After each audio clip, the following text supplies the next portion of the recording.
भक्तवत्सल भगवान के। कुछ दिनों में सारे स्कूल के अपने सहपाठी बच्चों को इसी भगवान नाम की प्रेरणा से प्रहलाद जी जोड़ दिए। कुछ दिनों में फिर से एक बार प्रहलाद को देखने, प्रहलाद की शिक्षा दीक्षा का हाल चाल जानने महाराज हिरण्यकश्यप फिर पहुंचे और बालक को फिर गोद में लेकर पूछने लगे प्रेम से कि बेटा प्रहलाद, तुम अब तक स्कूल में क्या सीखे, तुम्हारे गुरुजी लोग क्या सिखाए तुमको? बस इतना पूछते ही प्रहलाद के मुखारबिंद से फिर निकल गया कि पिताजी, संसार में उस परम पिता परमात्मा का निरंतर चिंतन जो करते हैं उनका ये लोग और परलोक दोनों सुधर जाता है।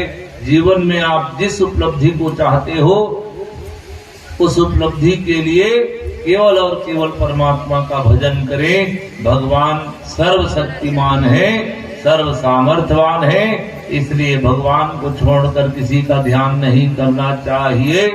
ऐसा बालक के मुखारबिंद से सुनते ही हिरण्यकश्यप गुस्से में आ गया और बालक प्रहलाद को जोर से अपने गोद से उठा करके बाहर फेंक दिया। बोलिए भक्तवत्सल भगवान की।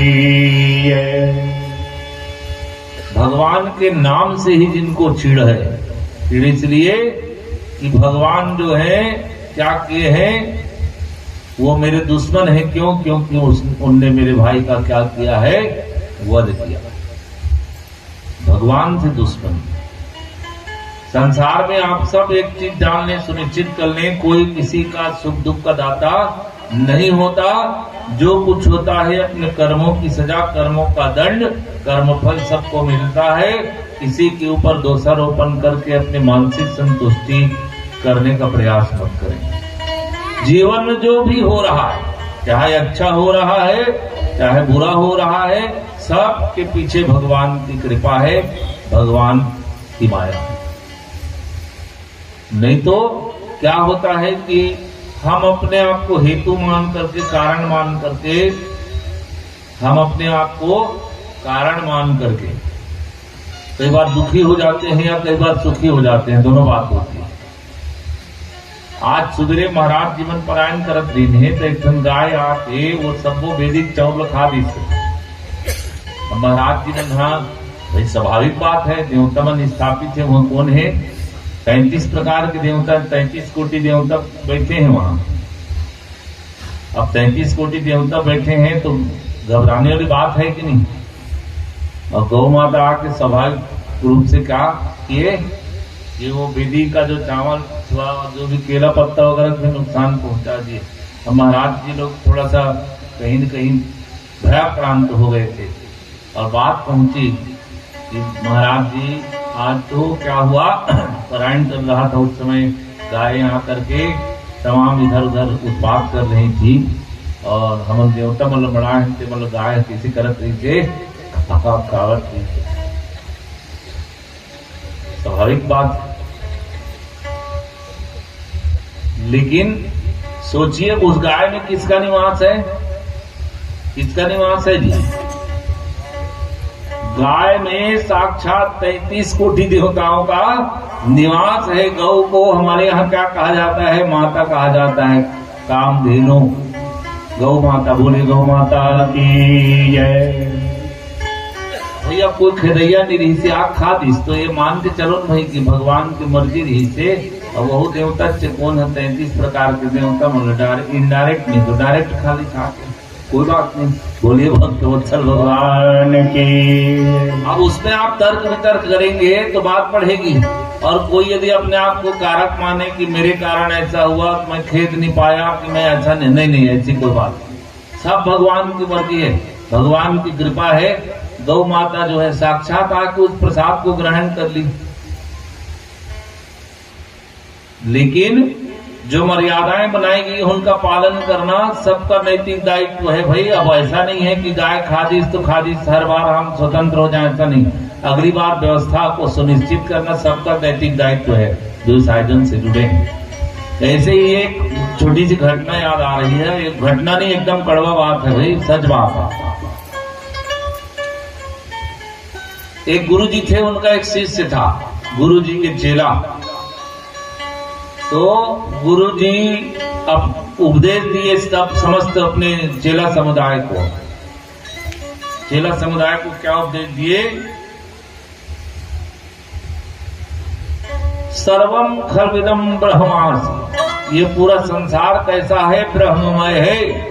ब्रह्म के अलावा यहाँ कोई भी और कुछ भी नहीं है, कुछ भी नहीं है ब्रह्म के अलावा। तू भी ब्रह्म, मैं भी ब्रह्म। तुझ में ब्रह्म, मुझ में ब्रह्म, तुम में राम, मुझ में राम, सब में राम समाया है।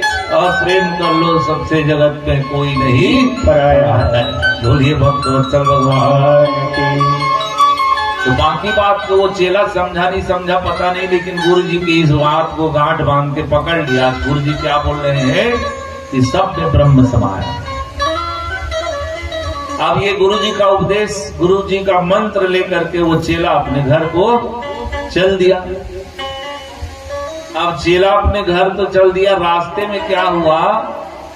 एक नंदीश्वर मतलब जिला हम कागथन छत्तीसगढ़ी में, कागथन जी छत्तीसगढ़ी में गोल्लर नंदी जी आजकल गांव गांव माड़े, गांव का एक परंपरा बन गई है। गौठान के पास में वो सीमेंट का पत्थर का मूर्ति बना दिए हैं। काहे का? नंदी भगवान। और नंदी और कोई नहीं भाई, साक्षात धर्म है। उसका कारण क्या है? ये तो एक गांव में रख दिए तो दूसरे गांव में परंपरा शुरू हो गई, भले उसका संरक्षण नहीं होता। वो साल भर दुर्लघात पड़े है, आखिरी एक दिन दिवाली दिन आते ना तो यादव मन बराबर उन साथ सज्जा करते हैं, थोड़ा धो पहुंचती। और बाकी दिन उनका संरक्षण कौन करेगा भाई? क्रमशः गोवंश की वृद्धि के लिए अच्छा वाला जो है नंदी आप गांव में व्यवस्था बनाए ताकि हमारे गायों की नस्ल सुधरे, बछड़ों की नस्ल सुधरे। इस दिशा में प्रयास किया जाना चाहिए था। हम लोग उसको मूर्तिवत बना दिए और मूर्ति बना करके हम उसका सम्मान भी नहीं कर पा रहे हैं। एक दिन सम्मान कर दिए, कौन से दिन? दीपावली के दिन। बाकी दिन तो कथा के माध्यम से केवल कथा थोड़ी सुननी है भाई, ये बात पर भी प्रहार होना चाहिए, शिक्षा मिलनी चाहिए समाज को कि नंदी जी बना करके गांव-गांव में नंदी छोड़ते थे पहले। जो अच्छे परिवार के थे या जिनके घर में ज्यादा गौधन था, उन लोग साल में कम से कम या 2 साल में, 1 साल 3 साल में अपने अपने घर से अच्छे नस्ल का जो बछड़ा होता था उसको अच्छे जनरेशन के लिए, गौ माता की वंश वृद्धि के लिए, और क्या करते थे गांव में उसको छोड़ देते थे। ऐसा त्रिशूल लगा करके विधिवत पूजा अर्चना करके उसको छोड़ देते थे। उससे क्या होता था? नए नस्ल के बछड़े बच्चे पैदा होते थे, गोवंश सुधार होता था। अब तो लगभग 60% कहूं कि 80% कहूं कृत्रिम गर्भधान हो रहा है गायों में। गायों में भी कृत्रिम गर्भाधान बढ़ा है। परिणाम क्या हो रहा है? बच्चे स्वस्थ, बछड़े अभी नए जनरेशन के जो बछड़े स्वस्थ नहीं है, बीमार हैं, गाय अच्छे दूध नहीं दे पा रही हैं। बहुत सारी चीजें समाज में, केवल पशु मानव समाज ही बिगड़ा है ऐसा थोड़ी है जी। हमारे पशुधन के साथ भी खिलवाड़ हुआ, और पशुधन के साथ खिलवाड़ क्या हुआ? नए नए नस्ल और नए तरह के गायें उपलब्ध हो गई, और लोग जो है मने अलग तरीके से ही गोदोहन किया जा रहा है। वक्त कई जगह तो इंजेक्शन के माध्यम से गोरस निकाला जा रहा है। विधिवत जो परंपरा रही है गोरस निकालने की, वो परंपरा भी खत्म होते आ रही है, और कुछ हद तक तो गांव में जिंदा है। शहरों में जो डेयरी चलती है ना, डेयरी में तो इंजेक्शन लगा करके क्या करते हैं, गोरस निकाला जा रहा है, और उसको खतरनाक तरीके से हम सब तक पहुंचाया जा रहा है। किसको दोष देंगे? किसको दोष दोगे आप? दोषारोपण किसके रूप? वही समय और देश काल परिस्थिति है ना। गौ पालन धीरे से समाज से बंद होते जा रहा है। आप तो गांवों में भी नहीं रखते। गांव में भी आजकल गांव गाय रखना, शहरों की बात छोड़ दे, शहरों में तो खैर शहरीकरण और जगह की कमी होती गई है ना।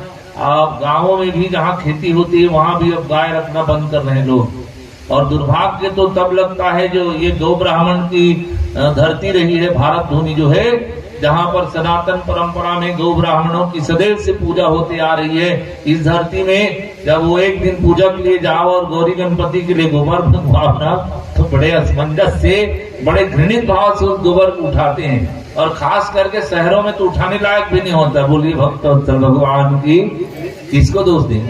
शहरों में, गाँव में तो चले एक आध बार ठीक है, पैरा भूसा मिल रहा है। शहरों की गायें तो न जाने कागज पत्थर से लेकर के और क्या क्या खा लेती है। और परिणाम क्या हो रहा है? उनका जो गोमय है, गोमय यानी गोबर, गोमय यानी गोबर जो है उठाने के लायक भी नहीं होता।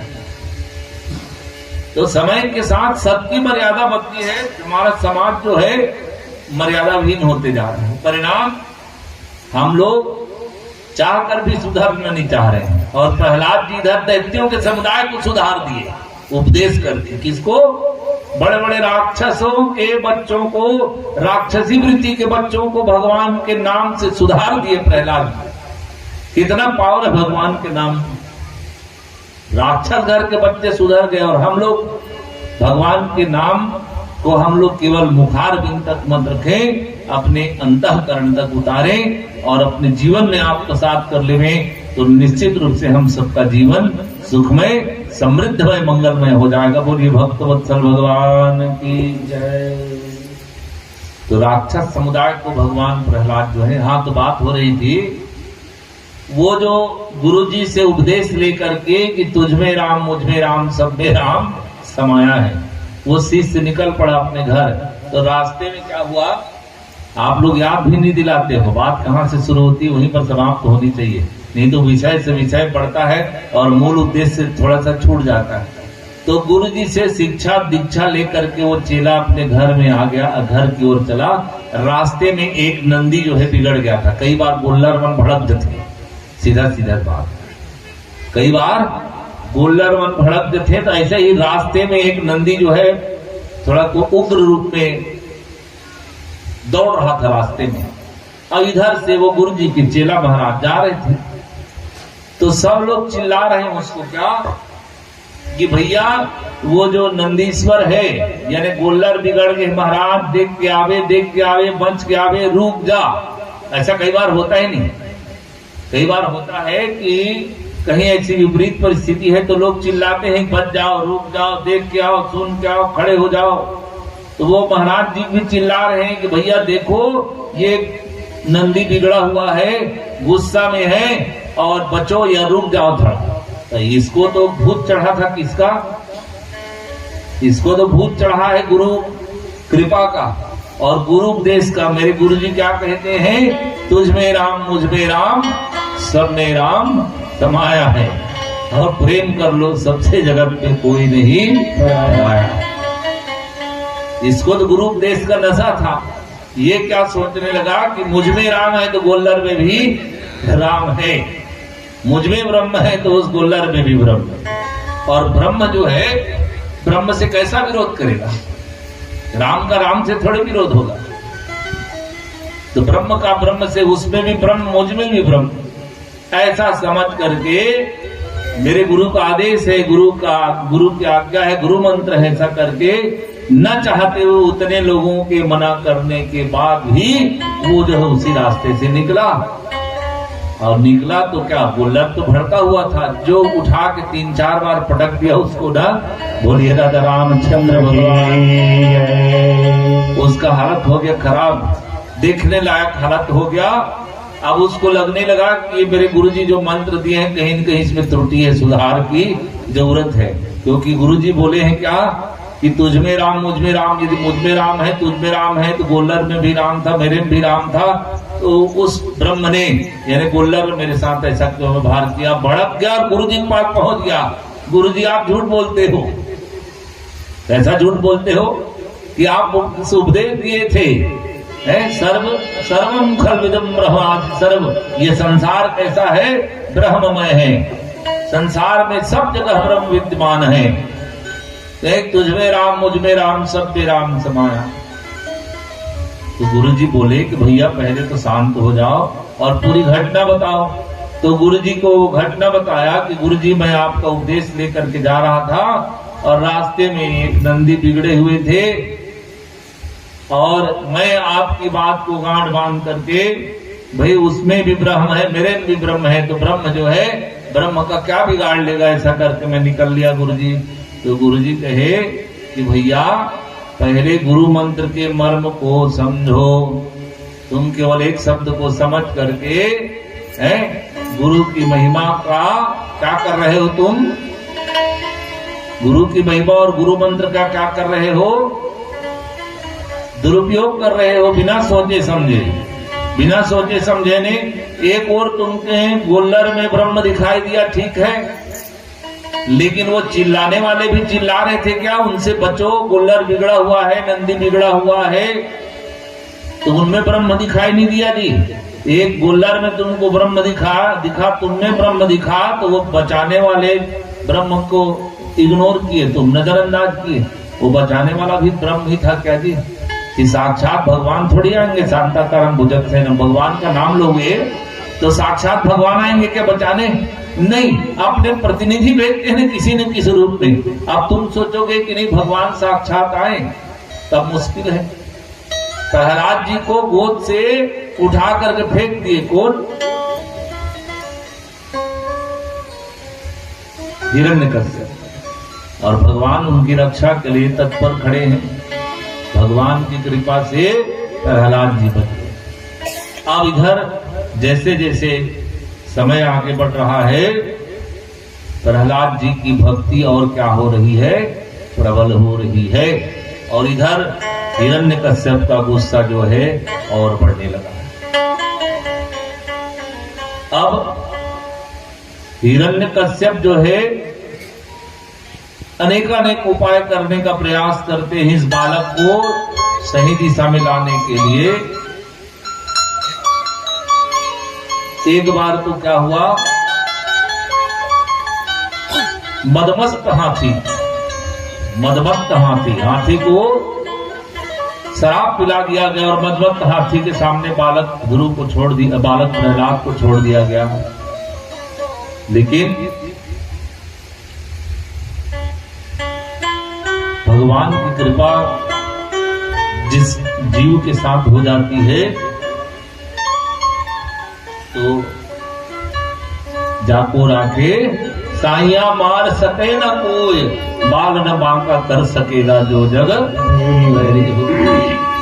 भगवान वहां से भी प्रहलाद को सकुशल बचा लेते हैं। भगवान के नाम में वो पावर है। फिर क्या हुआ, ये समाचार जब प्रहलाद हिरण्यकश्यप तक पहुंचा तो हिरण्यकश्यप तिलमिला गए और इस बार अपने दूतों को भेज करके बालक प्रहलाद को ऊपर पहाड़ से, कहां से?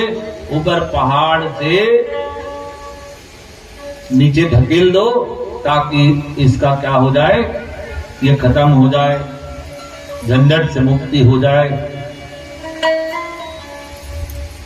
कैसे निर्दयी पिता हैं, अपने ही बालक को कहां से पर्वत से सीधे नीचे खाई में डाल दो ताकि क्या हो जाए, इसका सर्वनाश हो जाए। एक बालक को छोटी सी चोट भी लगती है, उंगली में एक बूंद खून यदि आ जाए तो माँ जो है क्या हो जाती है, बेचैन हो जाती है, व्याकुल हो जाती है। बच्चे के आंख में आंसू भी आ जाए तो माता पिता को कितनी पीड़ा होती है समझ सकते हैं, है ना। लेकिन आज बालक प्रहलाद जो है भगवत कृपा से सारे कष्टों को सहने में सामर्थ्यवान बना हुआ है, और न चाहते हुए उसको पर्वत से क्या कर दिया गया, ऊपर से नीचे खाई में ढकेल दिया गया। भगवान साक्षात खड़े थे और भगवान जो है चतुर्भुजी स्वरूप में उनको बचा लिए। बोलिए भक्तवत्सल भगवान की जय। इन सब छोटे छोटे प्रयासों से जब बालक जो है सकुशल बचता गया तो हिरण्यकश्यप का सिर चकराने लगा कि कौन सी अद्भुत शक्ति इस बालक के साथ है। और मैं भी तो क्या किया हूं, भगवान की तपस्या करके भगवान को प्रसन्न किया हूं, और मैं जब तक उस नारायण से बदला नहीं लूंगा तब तक मुझे चैन नहीं आएगा करके। अब इस बार तो उसकी बहन आ गई भाई के काम में सहयोग करने के लिए, होलिका बहन आ गई, और होलिका को एक आशीर्वाद था क्या कि उसको ये वरदान मिला था। क्या मिला था कि होलिका को आग जो है जला नहीं सकती थी। होलिका को वरदान मिला था। तो बालक प्रहलाद को लेकर के होलिका जो है क्या करती है, अपने भाई से कहती, भैया ते छोटे बात के लिए क्यों विचार करते हो, अभी देखना मेरे वरदान का चमत्कार। और इस चमत्कार से क्या होगा, बालक प्रहलाद जो है भस्म हो जाएगा। और प्रहलाद को गोद में लेकर के होलिका जो है बैठ जाती है। हर साल होली मनाते ही नहीं, अभी होली का पर्व नजदीक है। कितनी तारीख को है होली, 6 को होलिका दहन है, 6 मार्च को। यह 28 का महीना है, 27 को यहाँ का कार्यक्रम बंद होगा। 6 मार्च को क्या है, होलिका दहन है, और 7 मार्च को होली का त्योहार है। 7 मार्च को होली का त्योहार है, आप लोग उत्साह से मनाएंगे। होली की अग्रिम शुभकामनाएं एक छोटी होली गीत के साथ में। बोलिए भक्तवत्सल भगवान की जय। आए होली से पहले ही आपको होली की बधाई देते हैं। बोलिए भक्तवत्सल भगवान की जय। बोलिए बाकी बिहारी लाल की जय, भगवान भगवान की जय। मधुबन में मचे होली ना, राधा श्याम सन खेले होली ना।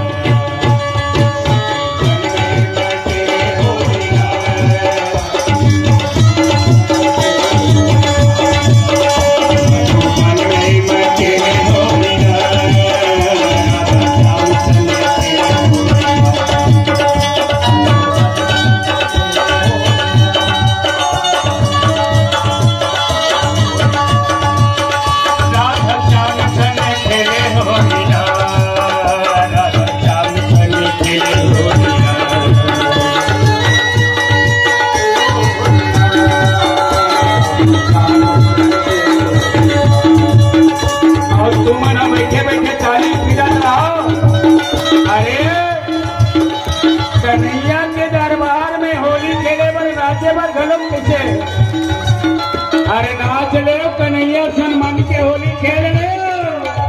श्री राधे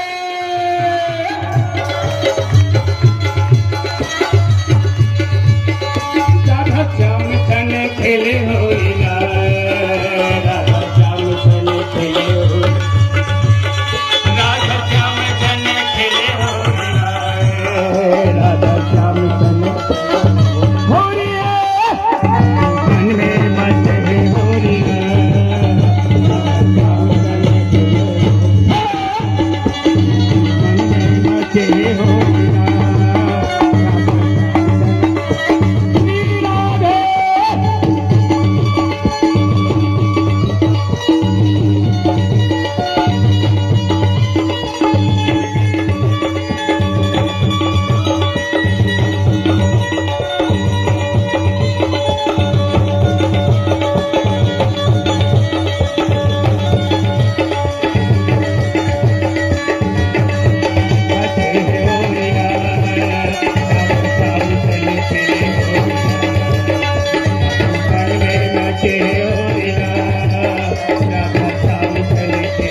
सवार ले